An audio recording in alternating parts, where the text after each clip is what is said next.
What's going on, guys? Coming back with another episode today. I'm your host, Ryan Richards, residential loan officer and real estate investor based out of Massachusetts and Rhode Island. Today I have a very exciting guest coming on with Sameul Ahsan. Sam is a midterm rental and Airbnb specialist investing here in Massachusetts and the surrounding areas.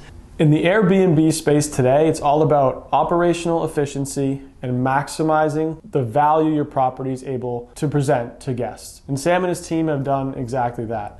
So we talk a lot about the behind the scenes of managing an Airbnb company.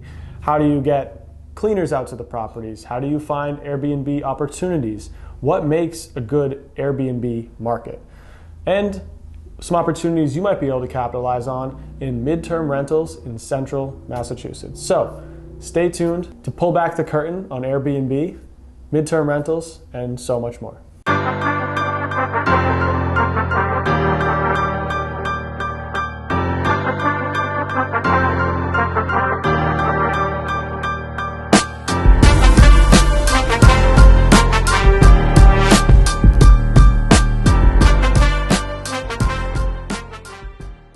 Well, please join me in welcoming Sam to the show. Sam, thanks for coming on. Glad to be here. I'm excited for our conversation today. Yes. Yeah. I feel like short-term rentals, midterm rentals have been the buzzword for like the past few years. It has, but people have been very curious about what are short-term rentals, you know? And I feel like, how do they operate? What types of markets are they still successful in? Like, how do the operations work, like you're saying? So I'm excited to dive into some of that today and of course. Hear more about your background. I mean, I know obviously from our conversations, meeting each other, the story, but it's always good to hear it from another perspective with a fresh set. So yeah. I know you got a lot of stuff going on right now. You got some focuses in the short-term rental markets up here in New England, really focused in Massachusetts, right? Yes, of course. So if you don't mind, I mean, share a little bit about your story as far as how'd you get into real estate and what do you have going on right now? Yeah, so it started, I want to say 10 years ago is when I got into real estate at first. I had a choice. My choice was, do I pay rent to my mother and live there, or do I buy my own place, right? And I was in college. I was just about to graduate. I met this agent in one of my classes. His name is Dan. Really good guy. He approached me. He said that, hey, I'm a real estate agent. I'm very investor friendly. I can help you find a multifamily. And at the same time, I was paying rent to my mother. And I'm like, you know what? Let me just check this out, see what I can do. So we started walking properties. I found a property. I'm like, great. I can get somebody to pay me rent. I don't have to pay rent, and they can pay for me to live there, right? So that was my first property. I was 23 years old, bought my first multi. And I actually closed it within 2 weeks, which was one of the fastest closings that my lender had. So it was good. It was good. Yeah. And at that point, it's funny too hearing the stories getting into real estate investing. Like usually you fall into it in one way or another. Yeah. Like, there's not many people who set out like I'm going to buy and invest in real estate like, from an early age. But 23, that's awesome. Yes. Is that a property you still have today? I still have, and I started with midterm rentals at first. That's how I started. And where's that property located? It's right in Worcester, right off Plantation. Nice. Yes. And so at that point, was when you first bought the property, were you thinking midterm rental right out of the gate, or how did that thought process evolve? No, I was not. So my mother came and advised me that, hey, you can do room rentals. I'm thinking, how does that work? What is that? You know, I was just thinking the standard long-term rental, right? And she's like, well, you know, there's a lot of people that come here on H-1 visas. And they do IT jobs, they do this, and you can help them out by helping them get a room rental, which is a lot lower than having a whole unit. So at that point, I started looking into it more, and then I found my first midterm rental, got her in there, and it was $800 a month. Where this is August of 2015, so back then, it was actually, $800, $900 for a two-bedroom apartment? I was actually making a lot more. I was making $800 per room, which was amazing. Right. Yeah. Wow. And that's good numbers for then. And yes. I'm curious, we'll talk more about how it's changed over time. Yeah. But I would imagine that it was probably on the beginning stages of like that concept getting developed, right? Like I feel like that wasn't, in 2015, I didn't really hear much about like rent by the room or. Yes. Yes. So that's funny the opportunity that came to be. Correct. Yeah, there's a lot of people that come to this country that are on contract jobs. So they're with third parties, and then they help them source out a company like Staples or IBM or whoever, and they have a 6-month contract or a 1-year contract, and I just help them stay here. All they need is a room and Wi-Fi. That's all they need. That's all they want, right? So I'm able to provide a service and accommodate their needs as well too. Yeah, and it's when we first talked about it, I remember at one of the networking events we were at, and you explained that concept. I, even though I'm in the space, didn't fully grasp like that side of it. Because you think midterm rental, you think traveling nurses. Yes. Like that's immediately, or business opportunities. Yes. But you don't realize that that's such a big part of the workforce that needs affordable housing. Yeah, so funny thing, untapped. I've never had a travel nurse, ever. No So kidding. people use midterm rentals for travel nurses. They go on Furnish Finder. I've never done it. I've been doing this for a decade now. All IT people that come here on contract jobs, that's it. Room rentals, very easy. And how does the marketing differ for that? Like, talk me through that process. So how are you identifying like a good midterm opportunity? Is it certain markets? There's certain markets you think wouldn't necessarily make sense for it, and then we can kind of flow from there. Yeah, like I would never do it in Gardner, right, or up north.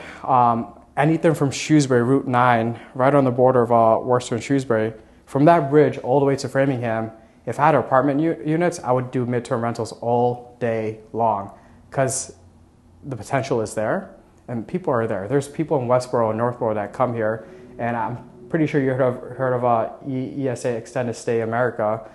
There's tons of people that stay there as well too. So if you have apartments out here, do midterm rentals. It will help. I will never do short-term rentals in this area, ever. I'll do midterm rentals all day long. And what are your typical lease cycles? So you're looking, you said some have 6-month contracts, some are a year. Like how long are you seeing people rent for on your side? So it varies. I've seen people come here for 2-3 days. Really? Yeah. And then I've seen people come for 3 months and their contract expires. But then you come across people that are really good at their jobs and their contracts keep extending. Like I have one right now that's been renting the room for me for about 2, 3, 4 years now. It's 2019. It's been 6 years. Wow, it's been a while. So yeah, since 2019 he's been in that room. The other room I've had him here for about a year. So I have people that just come and go. And if they're really good, they're lucky enough to have their contracts extended. Oh, that's awesome. And how are you finding these people? Is this like, because you said Furnish Finder is not really your preference. Like no, where? I don't use Furnish. Facebook, or how are you marketing these things? No, so I first started with Salika. It's a website that you can go onto, and there's people that are looking for roommates. But right now I have somebody that's a manager at an IT field. So whenever he has people that relocate here, he just recommends them to me, and then I just help them out. Oh, nice. Yeah. It's good to have that connection like Yes. that. So then they have a warm read on you too. Like you're getting connected from someone who already knows the situation. Yes. Yeah, that must be a lot easier than like open market. I feel like that's one of the hesitations I hear is people like, I don't know who I'm really getting. If you only want the room for 3 months, it's kind of questionable. Correct, yeah. But if it's already pre-vetted a little bit from your referral source, that's actually that's an awesome setup. Yeah, it is, yeah. Yeah. And then so as you're marketing these opportunities, my question's always like, what are you doing on the lease side? How do you differentiate who gets access to what? Like, do they share the kitchen? Do they share the bathroom? Good question. How do you deal with disputes? Like, what does that look like? Very good question. So the kitchen is shared, the bathroom is shared. The room is the only thing in their lease that's private. That's it. You get the room that's private. Like locks on the bedroom doors, all that stuff. Correct. Street parking only. So they share the kitchen, the bathroom. The only complaints I've had in the past was that, Sam, the other guy doesn't clean, right? The bathroom is dirty or the stove isn't clean. So then I created this checklist for them. You're like the mom of the house. You're like, really? Yeah. So here's your Pick up checklist. Yeah. Right. I expect this to be done every month. I'll come back and check and follow up. So they follow it. They get it done. But when I'm there, I make them work and get things done. Right. So it came to a point where they don't want to bother me anymore. They'd rather just handle it. That's it. Oh, that's smart. Yeah. Give them like a set list of here's what you have to do. Correct. Kind of like build it into the terms almost. Correct. And then you're going individual leases. So like if you have a 3-bedroom unit, you have 3 leases. Yes. There's no like master lease. Yes. No month-to-month contracts. And the best part about this, you don't even have to furnish a place.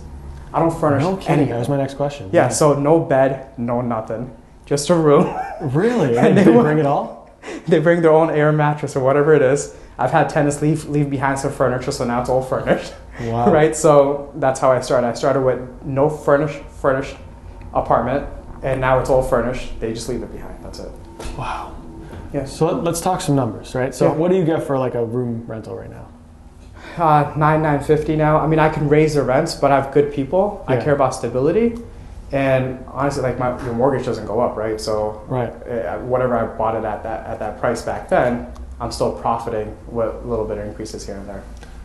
And what's your typical vacancy? Like if you have someone leave a bedroom, how fast are you typically turning it? 30 days, maybe 60 days. So a little bit longer lead time than I would think of rental. Yeah. But you get more income. More income, and it works out really well. So yeah, and so for the people listening, we're obviously in Massachusetts, central Massachusetts. Yes. So if you're in Worcester, 2-bedroom apartments probably $1,800-$1,900 a month. Yep. But if you have a 2-bedroom rent by the room, you might be able to get closer to $2,000. Yes. But would you feel that the numbers make more sense in the bigger units? They would, 100%. Again, I haven't increased my rents as how fast the market has paced over the last decade, right? If you look at it, I was charging $800 back in 2015. I'm at $950 right now, so I haven't really increased it as much. It's Worcester. If I'm in Shrewsbury, Northborough, I'd probably be at $1,200 a room. Right. I had rooms in Dorchester that I was helping somebody with, and we were getting $1,200 per room. So a location does matter, right? But I'm happy with what I'm receiving right now at that property, so I'm not really concerned, you know? Right. I feel like that's where some people who are, I feel like, considering the opportunity kind of misdiagnose it, where they might see a 2-bedroom and they rent by the room, but you know the numbers and it's probably the same. Versus if you find a 3-bed you can make into a 4, and you get $900 a bedroom, like that's going to be a significant $3,600 a month for a 4-bedroom that you wouldn't get on the open market. You might get like 27, 26. Correct. And look, you always have people that come and say that, hey, I know this is a 2-bedroom, but I want to rent that little hallway you got, or I want to rent that little space you got in the back. People, what do they do with it? I'm very creative and we make it work. Nice. That's funny. I remember it wasn't a tenant, but I remember I looked at a property. It was actually a property I bought and owned. Yeah. When I went there was a door in the basement. And I'm looking at the door. I'm like, that's kind of the way it was set up. There was like a sock that was in where the door handle was supposed to be. And I opened the door and there was a makeshift cot and like a mirror, and I could tell someone was living there. I'm like, that's not rent by the room, obviously, but I'm like, that's interesting, maximizing space, you know? Yeah. I mean, they know it's a shared space. I'm not going to block off a way where the second egress is blocked off, right? That's a big fire violation, right? So I make sure it's safe for them, right? And that it does make sense for both parties, that's all. Yeah, I feel like setting those rules is important too. Correct. And is there anything from the town side that prevents like any limits people should be aware of? I know, for example, my brother, he owns a single family in Waltham, and he rents by the room to students. Correct. But his problem was that you can't have more than, I think it's 4 unrelated parties living in the property and living in that unit without triggering like rooming house type rules. So you can get, of course, there's ways around it. Master lease. They're all related. Yes. But is there anything like that people should be aware of from like the town or like regulation side of things on that? I mean, when you have the inspections, just be aware of the rules, right? I went through the rules as well too. For now, I probably won't get too much into it, but sure. But I'm doing room rentals and keeping it as is. That's it. Yeah, there's things to watch out for. Sure. Yes. Yeah, that's important. And so when you're looking at these types of opportunities, like where are you most focused on right now? I know you said Worcester, like central Massachusetts. Are there any markets you feel like are more ripe for these than others, or you feel like you've had? Yeah, I mean, you can go to Boston, right? So anywhere there's hospitals where everybody else looks, look for IT companies. Look for those insurance companies, right? I've had people that went to Hanover Insurance that were doing IT for them. So any big companies you can think of, go there if you want to do midterm rentals. So that's the trigger. Yes. Yeah, because people listening, they might be like, I don't know, Massachusetts, New England, but if you're in a different market, say Texas, like if you find those types of areas, there could be a good opportunity. Yeah, like Westboro has so many offices here, right? So why wouldn't you have midterm rentals out here? No, that's smart too. Especially Westboro. I'm always confused. Like the long-term rents in Westboro aren't that high. Yeah. But maybe it's because people are looking for midterm rentals, you know? Correct. Yeah, but it lets you find opportunities that like other investors miss out on. Yeah. Because I always try to figure that out. Like if I was making an offer on a property, I don't get it. Like how did the other guy come to a different number, the other investor? And sometimes they use different metrics. Like they might be looking at rent by the room and I wasn't looking at it. and they've turned an opportunity into a better one than I saw. You know? If you look at weekly stays around here and actually look into the market, you'll see that there's people coming internationally and paying $2,000 a week in this Westboro area. So there are ways to be profitable. You just have to be different, that's all. That's a good point too, especially when the alternative is either you stay in a hotel, which is super expensive. Yes. You find an Airbnb, which is probably way more space than you need. Correct. Or you tie up a long-term apartment that you really only need for 6 months. Yeah. So it's like, it does fill the perfect gap between those. Yes. And then I know you're doing some short-term rentals as well. Yes, that's my main project right now. That's what I focus on. I met my partners through going through the events, the real estate events. So we took over our portfolio. We doubled it over the past 6 months, actually. And it was all done because of the systems that we created to double that portfolio. And it was midterm rentals that led you into this evolution, right? Yes. Short-term rentals so much better, so much more profitable. I love the midterm rental space, but I enjoy the short-term rental more. It's challenging, and there's so much more for you to learn. Yeah, I feel like, well, those are the short-term rentals, the buzzword. It always has been. After COVID, everyone like saw the opportunities there. Yeah. But now, to dive into that a little bit, so you own some properties you short-term rent, and you also manage a lot of properties for other people. We manage a lot of properties that are short-term rentals, yes. And how does that work from your side? Because I know it's so much a customer service business. Yes. And I feel like a lot of times people think you can throw your home up on just the website and get rentals, but it's so much more than that. Correct. So talk to me about like what that looks like for you. What does your company do for people, and how do you help them make more money? So what's important is that you have a good cleaner, a good cleaning team as well too. So we have great partners Matt, he does our Cape Cod cleaning. He has a team of 20 people. They do really good for us, and we have a handyman as well too that does a great job for us as well too. So I've been asked, hey Sam, can you come out to this area, go out to this area, and I've declined. Like I wouldn't go out to Worcester and start fresh over there with a new team. If I can't find a good cleaner or a good handyman, I am not expanding to that area. You cannot, your reputation is very important, and quality control is very important as well too, right?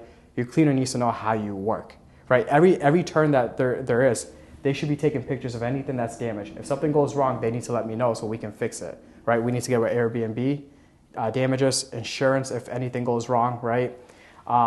So it's very critical that your cleaner is on the same page, and they can do 7 days a week, Sunday, same day turnovers. If I can find cleaners like that in other markets, I'll take them, I'll grow. Otherwise, we're gonna grow in the market that we can be sustainable and have good quality control. And you feel like that's the difference between your company and like just an average owner, is they just don't keep the consistency there? Yeah, I think they struggle. Multiple factors. A, they're probably trying to do what they did in the past with those weekly rentals. Yes, it works for some, but this year has been very slow with the bookings, especially over the summer. And also, they think they can just manage it all themselves. When your bookings are slow, what other avenue are you going to take? My best advice is hire experts. Find an expert. Find somebody that's going to help you, right? If you need advice on how to do short-term rentals in North Carolina, you're not going to just call somebody in Massachusetts. Find someone local that knows that market that can help you with that project, right? Hire experts, find experts. Let's go right to the source. Yes. Because I feel like that's the thing too, where Airbnb and short-term rental is so niche. Yes. Every market could be so different. And even within a market, like for example, I know you operate on Cape Cod. Yes. So Massachusetts area. I would imagine, I grew up going to the Cape every summer and saw kind of the evolution of Airbnb. Yeah. But I feel like even within the Cape, like depending on your property and what your layout is, your ideal target, like there's sub-markets even on the Cape, like based on asset class and property type. Correct. So how important is it to know where your property stands in terms of how to market it, like what to look for your ideal client? Like how do you know if you have an opportunity in your house to Airbnb? Good question. So when I walk the properties, I'm looking for, do they have the right amenities? Do they have a hot tub, right? Is it on the lake or is it on the beach? Do they have kayaks, right? So I'm looking for all these amenities. Just last week I walked a property. We walked the exterior first. I saw the hot tub. I'm like, great, we can do this year round. Then he takes me inside and he shows me a steam room. And then he shows me a sauna. I'm like, this is amazing. We can make this work, you know? So now we're signing that. It's right on the lake. He has a kayak and everything as well too. So we're looking for those opportunities. What we're not looking for is Houses that they want, owners that want to go year round, but they're not invested in putting the right amenities, right? I'm willing to work with owners that are willing to invest into their properties. Do you want to put a hot tub, right? If you're not on the beach and you have a three bedroom house, what are you offering to your guests? What separates you from the rest, right? Because the thing right now is that, or the thing is that in Cape Cod, the summer rentals are hot, right? And then when September, October comes, they stop. Well, guess what? Last November and December, we were at 80, 90% occupancy because we had no competition. Everybody stops. And I have the right amenities. We got people from Rhode Island, from Boston that still want to come to the Cape during the winter months. We have it for you. We have the properties available for you. So we do a great job year round. Yeah, that's awesome. Yeah. As I feel like that's always a concern in a place like the Cape, like what's going to happen in the winter. I'm not worried. But yeah, that's great. Well, it's funny. I had someone. I don't know if you know Spencer Malloy, but I had him on a few weeks ago. Yeah. And he used to own. I think he just sold. He used to own an Airbnb management company up at Sunapee Lake in New Hampshire. Yes. And we were talking about the same thing. Like, I'm curious your perspective, like how Airbnb has changed over the past few years from like the consumer perspective. Like, what are Airbnb guests looking for, and how has that evolved over the past few years? Well, there's so many more properties listed now, right?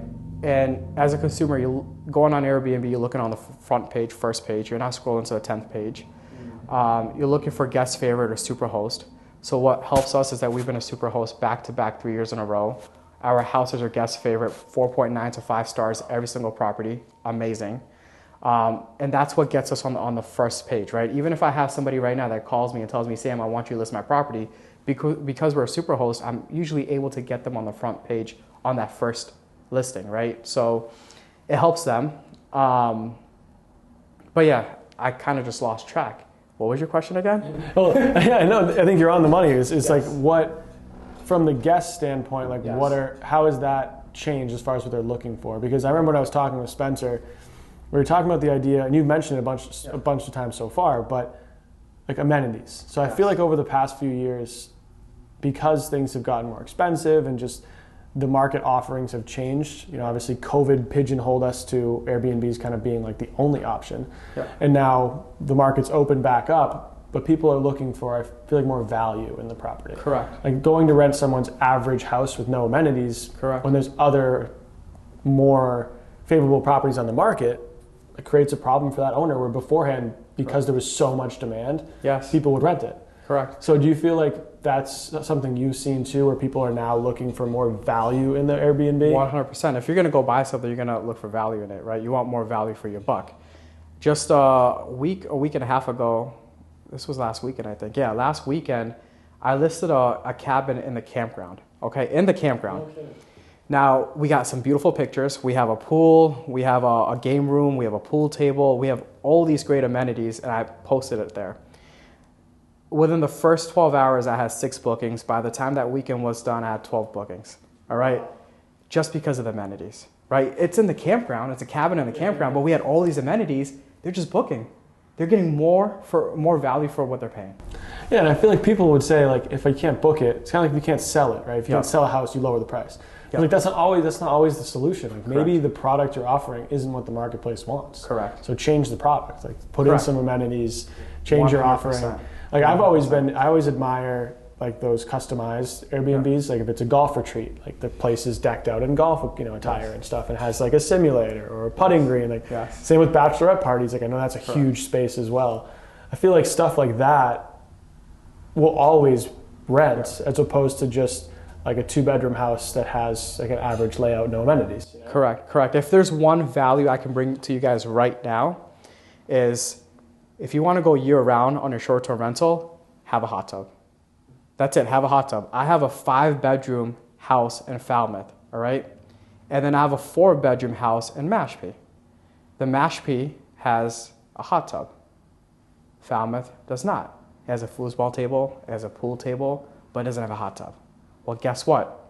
I've been at 70 to 80% occupancy during the off season. Even last month, I was at 74% occupancy for that house, where the market was at 14% when it was snowing. Wow. Wow, something that's simple too, and that's the type of stuff we're talking about. Because I feel like now, if you don't have that, then like there are other hotels or like maybe boutique hotels that are starting to creep into the space that you might go to because that one house with the hotel's rented. Yes. So it's like then the other one's an average house, or you go for an experience. Like you're going away for an experience. You're not going away to stay at like your grandmother's house. You know what I mean? It's different. Yeah, it's different. And what brought you to the Cape? Like why the Cape is the market? And if I'm someone listening to this who isn't in Mass, like how do I identify good opportunities for Airbnb? So we have Cape Cod. I have Mattapoisett, Fairhaven as well too. Oh, nice. I have North Adams, and I have Middleton, New Hampshire, which is the Lakes region. Cape Cod, we're big in. Well, we're expanding. The reason why is because of the team that we have. I have a great team over there, and I can trust them to handle more properties as we expand. That's why I'm expanding much faster in those areas than the other areas. The next market that I'm going to be targeting is going to be around Middleton, New Hampshire. I have a great cleaner, I have a great handyman. I'm going to expand fast over there as well too. Right now I'm putting my cleaner to test in the Mattapoisett area. I want to see how she does. If she can keep up with the same day turnover 7 days a week, I'm going to expand there as well too. North Adams, there's Mass Mocha out there, so they get about 2 million people a year that visit Mass Mocha. We do a great job, no issues. Again, I have a property, we call it the Art House, all right?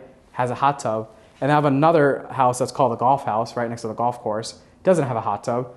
My hot tub property just crushes it year round. That's it. No kidding. No kidding. And so is there something you look for to like, I know you said North Adams, like to identify if it makes sense to like look at this market as an Airbnb? Are you watching, like I know you said some event trends, some traveling trends, like if I wanted to figure out, do I have opportunities around me? What types of things would you look for? Are you watching, again, are you looking on AirDNA for like occupancy data, or is it more so travel data? Are people coming here? How often? What brings them here? Like, how would you figure that out? Where do tourists go, right? Where do they go? And then where do the New Yorkers and the New Jersey and Pennsylvania people go, right? I get a lot of people from New York in the city that want to go to Berkshires, that want to go away to the mountains, away from the city, right? So that's what we get in North Adams. And then Cape Cod, we have a lot of Canadians, Europeans, people that travel all over the place that want to come. And then Middleton, New Hampshire, you have almost everyone that wants to go out there, right? So I identify where are people going, right? I've had someone reach out to me saying that, hey, Sam, at a meetup actually, I met somebody, he told me, Sam, I'm going to make all these cabins right here. What are your thoughts if we do Airbnb? I'm looking at it, there's nothing there. Why do you want me to do that? So I'm looking at where are people going and where does it make sense. So I feel like sometimes people think just because the property's nice, like it'll rent, but it's like if it's not near anything, Correct. And people don't go there, correct, it's not going to rent. Correct. The campground actually is in Bellingham, Massachusetts, and the last 2 messages that I received, I oversee it because my VAs handle everything, so I just skim through it. I saw the common pattern or a common theme was that they were asking, hey, how far is it from the Gillette Stadium, right? Because it's way more money to be there, and they can drive 22 minutes to the Gillette Stadium and have all these amenities. That's where they're booking. Interesting. Yeah. Bellingham, out of all places, I would never have thought. If you don't know Bellingham, look it up, and you'll know what I mean. It's a very Airbnb in Bellingham doesn't sound like something I would have ever thought happened. So it's good to know. And I know the Airbnb business, shifting gears a little bit, is very like operationally focused. Like obviously you mentioned you got to have a great team, you have to be efficient. Correct. But I don't think people realize like that side of things. So I want to dive into that a little bit. Okay. So tell me if you can share a little bit of your secret sauce. Yeah. Let's say I go on Airbnb right now, I book your listing. Yes. What happens on the back end from stay to finish that help, and how does your systems work to create like a seamless experience? So a normal process would be that they would book. We have automated messaging already set up. It would say welcome to our property. We'll give you check-in instructions 2 days before you come, and then it would just go through that flow. And then when they come, it's automated. We have e-locks, so nobody is there physically. They get the lock code. They get a guest guidebook. Everything's there, all virtual. They go in, check out the property, everything's good to go. As long as the cleaning team does a great job, right? No issues. Now, sometimes you'll run into an issue where, like, if this was 2 weeks ago, she was using her hair dryer or whatever she was using for her hair. It set up the smoke alarm. All right. Now she was really annoyed, and she was like, "Why can't I get this turned off?" I have my virtual assistants that are trying to help her work with this, right? And then we have the little what is it? The little tablet where you can say, "Hey Alexa, turn off the heat or turn on the heat," right? But the microphone is on, and she's like, well, "Who's listening to me?" Right? And this is a real scenario. This happened 2 weeks ago. So I'm like looking at these messages. I'm like, all right, this is where we need a human touch. Okay, you can't have everything that's just virtual. So I called her. I heard her out. I listened to her, right? And I helped her understand that this is what this is for, and we'll take care of that as well too. Just leave the window open, and it'll go away. It was peaceful. 2 more days go by, and we got a 5-star review. So sometimes you just have to get involved and just listen to the other person, and they just need that human touch, right? But 75% of the time, it's all virtual, no issues. Interesting. And is that setup process for the automated message something you set up, or is that something you can do through like the Airbnb platform? So my virtual team does everything. I have 5 people on my virtual team. They do 24/7 guest communication. So if something comes up, something goes wrong, they shoot a message in our WhatsApp. I see it, we take care of it. Nice. That's you gotta be there to be responsive, because I know I'd be frustrated too. You know, if I just stayed in a place and you couldn't get somewhere, you couldn't get something done. That's challenging. Yeah. So it's nice to know you people who are always there for them. Yeah, 100%. Like for example, Eau Claire, that's our lake house in New Hampshire. The heating system went out. And I'm like, oh no, and I can't get a tech out there. It's a Friday night. You know, like I can't find anybody right now. So we use Instacart, get them space heaters. Next day, pay for the emergency service, get it fixed. Right. So there's always a solution to the problem. We have a plan A, plan B, plan C. My team knows what to do. They get me involved when needed, and we just get the job done. Yeah, that's smart. Instacart space heaters. I would never have thought. It works. I'd be like, grab a blanket. Yeah, no, I had an oven that wasn't working, so we got a whole toaster oven for them. We made it work. That's awesome. Yeah, you figure out the solution. Yes. That's great. And then how do you set up like this? I'm assuming you have some sort of like SOP or like operating procedure for like your cleaners and stuff. Like every time they go in there, do they like put new toilet paper? Do they do new soap? Like change the bed sheets? Like how does that process work? Yeah, so they have a checklist of what they should check, and over time they just know what to do. So they just send us either a picture of something that's damaged or whatever happened, or they'll just send my VAs a list of, hey, we need more toilet papers, we need more paper towels, or this towel got damaged, right? And they will just go on Amazon, just order. So there's an Amazon buying guide that they have. We put we put a link to the things that we've ordered, and it's just a recurring purchase. They just go in, order it. It'll be there before the next guest comes, or if it's urgent, we just Instacart it. It'll be there in 2 hours. And then how do you get it? It's like that's my question is like, all right, so the cleaner's cleaning. Yes. There's no toilet paper and there's no soap. Yeah. So your VA team then orders it. It gets delivered. Yeah. Do you have someone who then goes back? Like, who's that person? Do you have like another on-site person who kind of puts the toilet paper in the property, or like how does that? No, usually this is their extra supplies that they run out. So we have a cleaning closet in every single property. So there's always extra supplies, and if we're running low on it, that's when we order. Now let's say worst case scenario, we have no toilet papers, right? Yeah. We ship it out there. Next guest comes, we just let them know that, hey, look, it's in the box. You have extra toilet paper, or whatever. Yeah. So you're I guess you're stocking the supply. You're not. Yes. Okay. Yes. That makes sense. Yes. That way you keep it on hand. Yes. Nice. Yes. Nice. Yeah. That's always something I've wanted to figure out is just the system of it, because it's interesting. I know VAs are a great resource. So they are. And where are you sourcing your VAs from? My partner does that. We have them from in Asia right now, and we may have a call center very soon in Mexico. Oh, very cool. Yes, that's being worked on. Very cool. By Ben Simon. He's actually one of our partners, and I actually met him at one of the real estate events, but he's the one that's in charge of finding the call center. Oh, very cool. Yes. That makes sense for Ben. He's always up to something. Yeah. That's cool. And then how do you manage the VA team? Like, do you have weekly meetings, weekly calls, monthly calls? Do you have a VA who oversees the team? Yep. So we have the VAs that have a supervisor, and then the supervisor has a manager as well too. So they kind of take care of it. If something goes wrong or they weren't fast enough in ordering something, that's when I get with their manager and they take care of it. They give me an action plan, we move forward. So I don't really need to have calls on a monthly basis. We used to do that in the beginning, Once we aligned and we're on the same page, now everything's just fluid. Nice. Yeah. Nice. That's a good system. Yeah. I've admired that. Actually went to the event, real estate event this week, Yeah. and the speaker actually had done that. He built a VA virtual team, basically a virtual consulting business for real estate investors and stuff, which I thought was cool. Correct. So I actually had to create a whole handbook at first. All right, that was A, and then we used Trello. That's how we keep track of all the tasks. So anything that needs to be done or anything that's been completed, they get a picture of it, they put it in the Trello board, and now we've seen that, hey, it's completed, it's done, let's do the payout for the vendor or the guy who fixed it. And payout, is that handled by the VA team as well? Yeah, some of it. Most of it is automated, but we have an assistant that takes care of all that. Yes. Oh, nice. Yes. Nice. Yeah, I recently hired a bookkeeper, and so I get that. Yes. A sigh of relief, you know. Yes. You don't have to worry about the actual payments and all that stuff. Yeah. No, they'll run, like if it's like $2,000-$3,000, they'll run it by me. They'll just send me a screenshot saying it's good to go. I approve, and they're paid out. Done. Nice.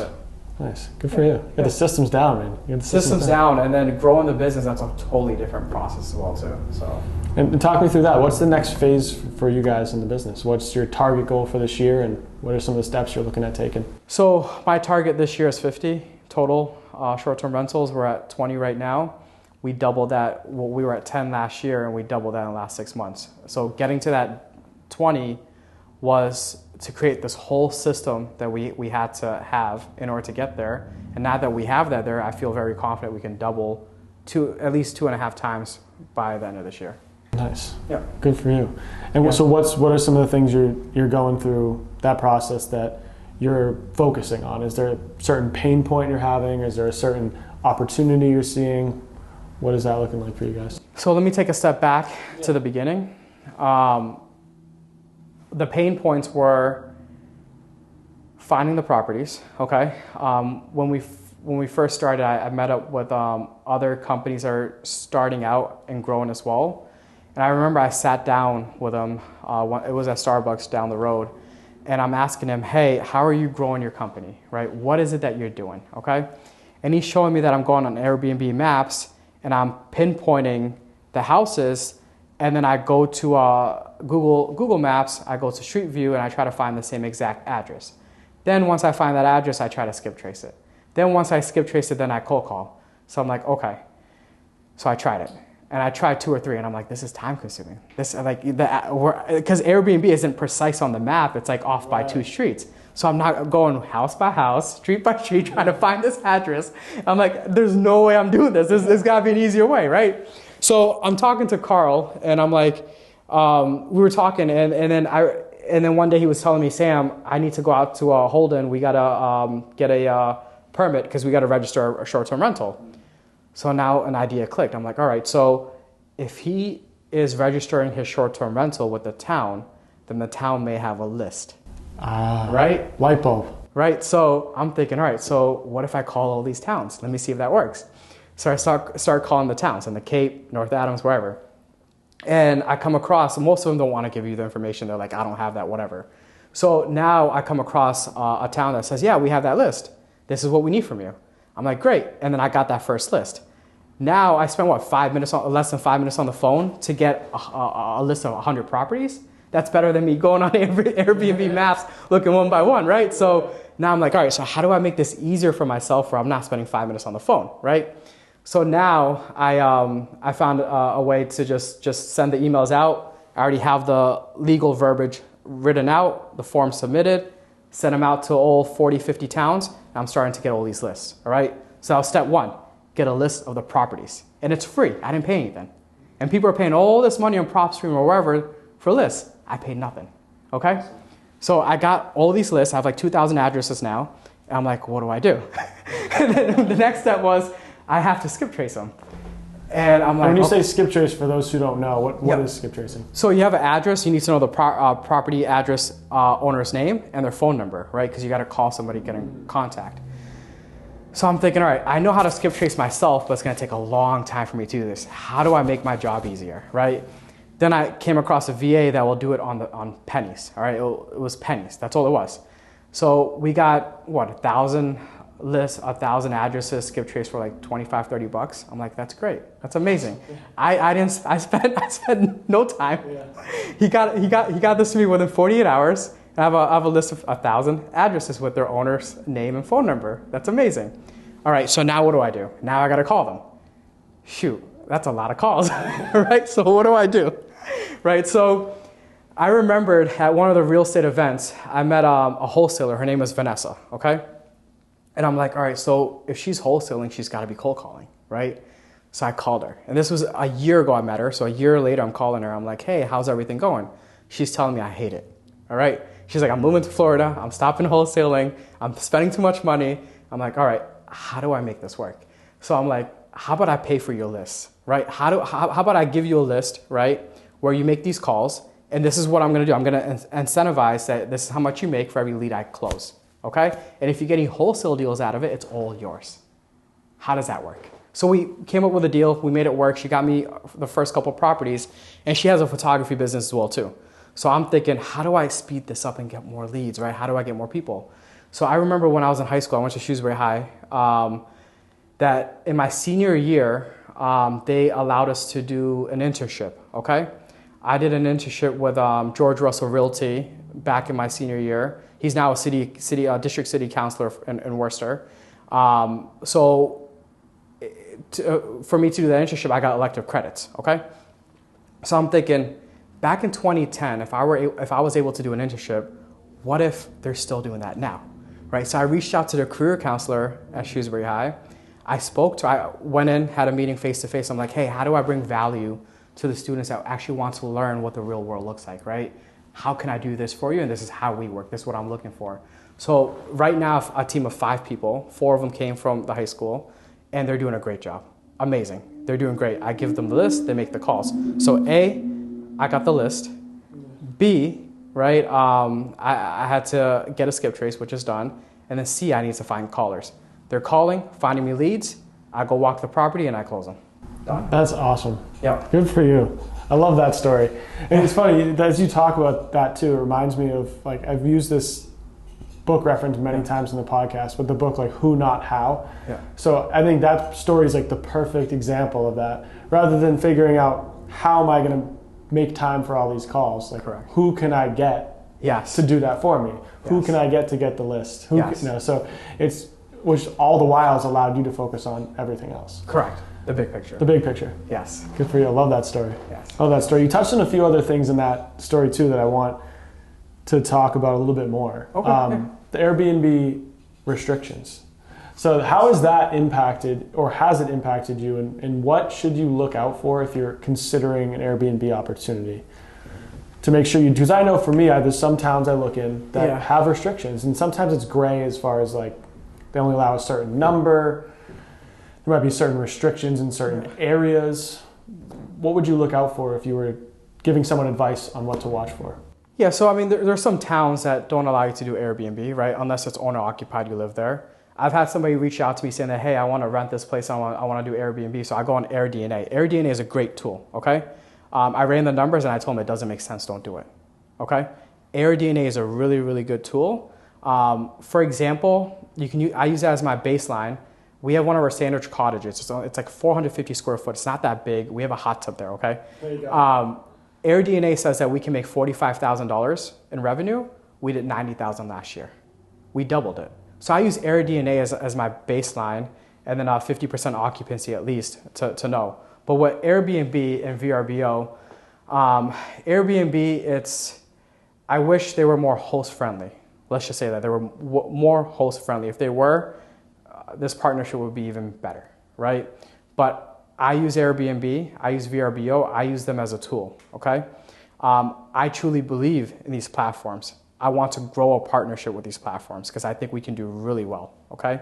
There's a lot of companies out there that try to get direct bookings, have their own websites. My partner even talks about it all the time. Hey, so let's get direct bookings, but I'm more of a believer in the tools that are there because people are going on Airbnb, people are going on VRBO. If we can make this partnership greater, right, we can grow even better. That's it.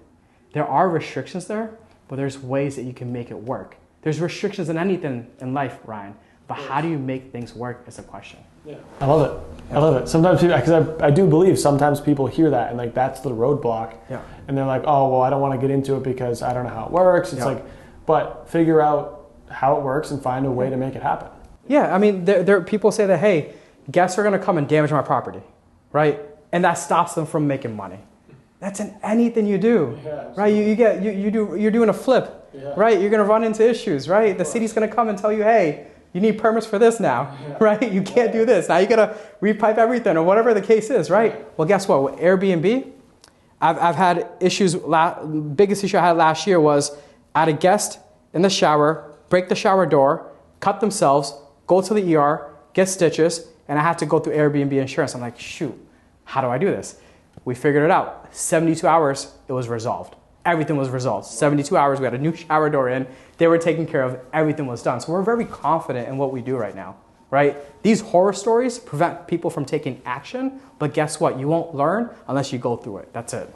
Yeah, I agree. And that's real estate in general too. Yes. You don't learn by reading, you learn by doing. You gotta have a baseline, but then you jump in, you gotta figure it out. Yes. So that's cool. I like that mindset too, because it's important, especially in any business, but especially with something as niche as Airbnb. Correct. There's not going to be a school or a book that teaches you everything you need to know. Correct. You got to jump in and you got to figure it out. Correct. Yes. But yes. Yeah. That's cool. What else is on your mind? Anything else you wanted to hit on? So I guess one of the advices that I have for people that are hitting roadblocks, right, and they're trying and trying and trying, is keep doing the things you're supposed to be doing. All right, the things that you're supposed to be doing. Okay, if you're consistent and you back it up with an action plan and have faith, it will come your way, right? The way I see it is that, look at this universe, right? The way I see it is that we're little pieces to this puzzle. We're little pieces to the puzzle of the universe, all right? The universe is going to keep moving and keep going round and round, right? It's going to keep moving on even after we die, all right? But it needs somebody to fulfill this purpose. And now if you have a burning desire to fulfill that purpose, you're going to attain it. But if all you tell yourself is that, you know what, I want this, but you're not taking any action, but there's someone else that has a greater desire to achieve the same thing that you want to achieve, and they're taking action every single day, and they're being consistent with their plan, and they're doing the things that they're supposed to be doing, the universe is going to give it to them. That's guaranteed. I agree. Right? So wake up every morning, know what your purpose is, and keep moving forward. That's it. 100%. 100%. Action creates opportunity. And then it's like, I've used this analogy before, like the red car theory, which I'm sure you've heard. You know, if you drive around, someone says, how many red cars do you see? Yes. You probably say none. Yeah. But that's because you weren't looking for the red car. Correct. So if you went out searching for red cars, you'd count and you'd see those opportunities. Correct. So it's the same thing with what you're saying, where if you're not pushing forward towards a goal with like a clear vision, you'll never get there because you're missing opportunities. You're missing the solution to that problem that you have. Correct. That some people would shut down for you, like, no problem, we'll get a space heater in there. You know, we're going to figure it out. Correct. So I think that's super important. And I'll leave you guys with 3 things. I want to recommend some books. Yeah, please do. The first book is Think and Grow Rich, right? Whatever your purpose is, get it into your subconscious mind. Tell it to yourself over and over again, because your subconscious mind is going to help you take action throughout your day and get closer to your purpose. Think and Grow Rich, read that book. It'll change your perspective. If you're in a place where you're struggling or in a very, very tough place, there's another book you can read, Life's Golden Ticket. Read that book. It's all about second chances, all right? Third, buy back your time. If you're growing your business, read that book. If you're growing your business, read that book. Your time is the most valuable thing you have. That's it. Your time is the most valuable thing you have, and you're either giving it away to your hourly pay or whatever it is, and people are buying time away from you. Money's not the most important thing. Your time is. Your time is the most important thing you have. You'll never get that back. That's it. So buy back your time, really good book, and go to REI events, right? Go to events, right? No matter what it is you want to do, go find experts, go find mentors. How I got into this is I told myself I wanted a mentor, all right? I went to one person first, didn't click, all right? I felt like he was just trying to sell me something. Went to another person, I'm like, I have way more knowledge than this person. What am I going to learn from them, right? So I didn't go to that person. And I went to this REI event in Worcester, and I heard him speak, and I was like, wow, this guy's amazing. He knows what he's doing, and I want to learn from him. I walked up to him, all right? And I said, I want to be your mentee, all right? I introduced myself, but within the first 10 seconds, I said, I want to be your mentee. He's looking at me like, I don't have a program like that. I don't do that, right? I'm like, that's fine. I can be your first one, right? And then funny thing, like a couple months ago, he was laughing about this. He's like, Sam, when I first met you, it's like you asked me to marry you, right? So this was right before the New Year's. And we set a meeting, and we had a mastermind every week. We had a mastermind at 5:30 on a Tuesday. Just me and him, one-on-one, all right? His name is Andrew Freed. He's my mentor, all right? I learned a lot from him. At that time, he had 12 units in the beginning of the year. When I started with him, by the end of the year, he had 100 units. He went from 12 to 100. I'm like, wow, here I am with one more property. I'm like, what's going on, you know? But I learned a lot from him. I learned about portfolio lenders, how banks work, right, behind the scenes. A lot of things that he did with cold calling, texting. He used Roar. He used a bunch of things. I did mailers as well, too. So a lot of tools that I learned from him. And to this day, we still have a mastermind. That group now grew. We have like 6 or 7 people in that group. We wake up at 7 o'clock in the morning on a Sunday morning. Every Sunday, we have a mastermind, and we just help each other. That's all we do. That's awesome. That's awesome.